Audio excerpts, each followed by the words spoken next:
Awhad sir नमस्कार। ही खुशखबर तर तुम्हाला आता कळालीच असेल, सुप्रीम कोर्टाने सुद्धा हायकोर्टाच्या निर्णयावर स्थगिती लावलेली आहे। आपली सर्वात पहिली प्रतिक्रिया काय आता? गोविंदा आला रे आला, आनंदाची प्रतिक्रिया आहे। गोविंदा सण माझ्या जीवाभावाचा सण साजरा होणार याचा मला आनंद आहे।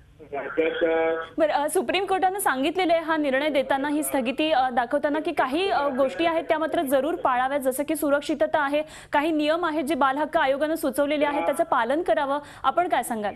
सर्वोच्च न्यायालयाचा सन्मान करणार, आदर करणार आणि सर्वोच्च न्यायालयाने सांगितलं ते सगळं पाळणार।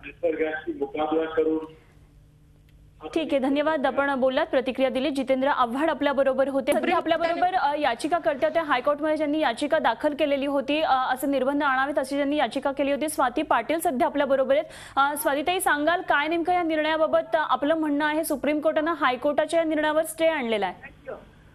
येणारा 2 ते 3 दिवसांमध्ये हा सण येतोय आणि त्याच्यानुसार जे पथकांनी सराव केलेला होता, कुठेतरी मला वाटतं थोडासा अमान्य होणारा असा हा निर्णय मला असं वाटतंय की माझ्या दृष्टीने की जे अपघात झालेले आहेत, आता सरावादरम्यान सुद्धा अपघात झालेले आहेत आणि या पुढे अपघात होऊ नये याच्यासाठी लवकरात लवकर कारवाईसाठी ही याचिका दाखल केली होती की आता जो दहीहंडीचा उत्सव येतोय 18 तारखेमध्ये, तर या 18 तारखेला कुठल्याही प्रकारचा अपघात किंवा कोणी जायबंदी होऊ नये, कोणी मृत्युमुखी पडू नये यासाठी याचिका दाखल केली होती। परंतु आता जर सुप्रीम कोर्टाने याला जर काही कालावधीसाठी स्थगिती दिलेली आहे, तर पुढील भूमिका थोडी आमची वकिलांशी बोलून मी स्पष्ट करेल। परंतु येणाऱ्या आता या दहीहंडीमध्ये जे अपघात होतील आणि किंवा जर कोणी मृत्युमुखी पडला तर याला जबाबदार कोण राहणार हा एक प्रश्न राहतो। शिवाय आता नक्कीच मंडळांना आणि आयोजकांना हे अत्यंत सावधगिरीने हा उत्सव साजरा करायला लागणार आहे, कारण हे निर्बंध उठवले गेलेले नाही आहेत, याला काही कालावधीसाठी स्थगिती दिलेली आहे सुप्रीम कोर्टाने।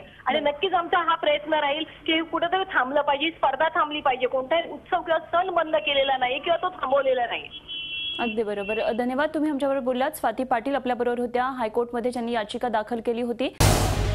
झी 24 तास रहा एक पाऊल पुढे।